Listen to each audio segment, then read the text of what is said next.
억울한 마음에 상담 요청 드립니다. 제 아들과 며느리는 3년 전에 합의 이혼을 했고 올해로 8살이 된 손녀딸은 며느리가 키웠는데요. 그러던 중 제 아들은 1년 전에 사고로 세상을 떠났습니다. 6개월 전에 며느리가 재혼을 했는데 그 이후부터 손녀딸이 거의 하루에 한 번씩 울면서 저에게 전화를 하는데요. 엄마와 새아빠가 아이만 혼자 집에 두고 외출을 하는 등 아이를 방치하는 일이 잦다고 합니다. 손녀딸은 현재 저와 살기를 원하고 있고 저 역시도 손녀딸을 직접 키우고 싶은데요. 어떤 절차를 밟아야 하는 건지 알려주세요. 일단은 아이의 할머니 되시는 분께서 이제 저에게 요청을 주신 것 같습니다. 일단은 며느리로부터 사실 손녀딸을 데려와서 내가 키우고 싶다라는 건데 이렇게 글쎄요, 친권을 며느리로부터 아이의 친권을 가져오는 것이 가능할까요? 친권은 사실 가져온다는 말은 옳지가 않지요. 할머님께서는 할머니일 뿐인 거지 아버님도 어머님도 아니기 때문에 그렇죠. 즉 부도 모도 아니기 때문에 친권을 가지고 오는 거는 이건 안 되는 거고요. 다만 지금 현재 아마 아들 내외가 이혼을 하면서 손녀딸을 며느리가 키우기로 했고 하는 부분에서 추단하건대 그 손녀딸에 대한 친권 행사자와 양육권자가 어머님으로, 그 며느리로 지정이 된 게 아닌가 싶습니다.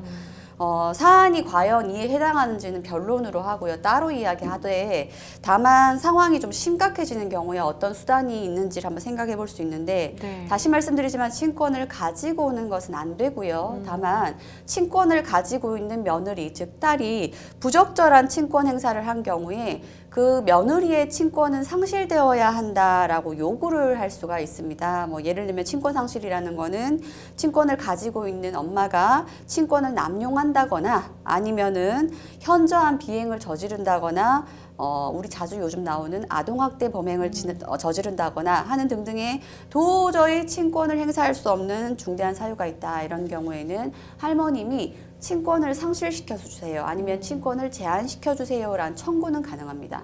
네, 변호사님께서 말씀해 주신 것처럼 며느리의 친권을 상실시키거나 제한을 할 수는 있겠지만 그거를 할머니 내가 가지고 오겠다라고 하는 것은 부적절하다라는 말씀을 해주셨습니다.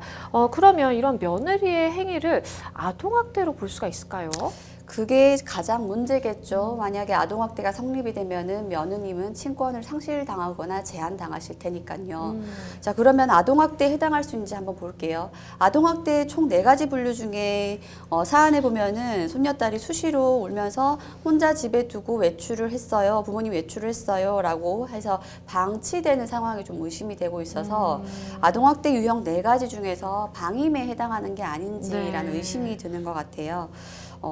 일도 양단으로 판단하기 좀 어렵습니다. 근데 요즘에 아동학대에 대한 수위가 굉장히 낮아지고 있다는 말이 무슨 말이냐면은 과거에는 당연하다고 생각했던 것이 이게 학대가 될 수 있다는 거에 대해서 그렇죠. 인식이 바로 잡아 있기 때문에 지금 말씀 주신 것처럼 이 정도 행위면은 방임으로써 아동학대 행위에 해당할 수는 있어 보인다라는 제 소견이 있습니다. 네, 그러면 우리 상담자 분께서는 내가 할머니로서 이 손녀딸을 꼭 좀 데려와서 키우고 싶다라는 마음을 가지고 계시는데 그러기 위해서는 사실 어떤 절차가 필요하게 될까요? 예, 만약에 이 행위가 지나쳐서 아동학대가 지나쳐서 상실의 사유까지 이른다, 친권을 제한할 사유에까지 이른다라고 하면은 할머님께서는 그 며느님이 가지고 있는 친권에 대해서 상실 심판 청구를 제기할 수 있고 아울러 할머님이 친권자는 될 수 없지만 내가 아이의 미성년자의 후견인이 되고 싶다라고 해서 후견 개시 심판 청구 2가지를 동시에 제기를 하실 수가 있습니다. 근데 조금 전에 말씀드렸던 것처럼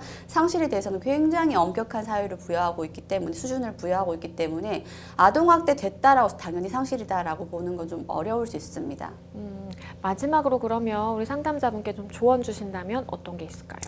예, 사실 아동에 대한 문제를 보면 늘 마음이 좀 안 좋죠. 이렇게 법적인 절차를 들이게 되는 것도 참 어려운 부분이기도 하고요. 네. 상황이 점점 극심해진다라고 하면 어쩔 수 없죠. 증거를 모으셔야 되고 증거 모으셔서 그 며느님의 행위가 좀 지나치다라고 했을 때는 친권 상실 청구, 그다음에 미성년 후견 개시 심판 청구 제기하시고요. 제기하시는 동안에 심판이 법원 제기에 따라 뚝딱 판결 나는 거 아니니까 그 사이에 중간적인 절차, 사전 처분이라고 표현하는데요. 네. 그 절차도 한번 이용해 보시기를 권해드립니다.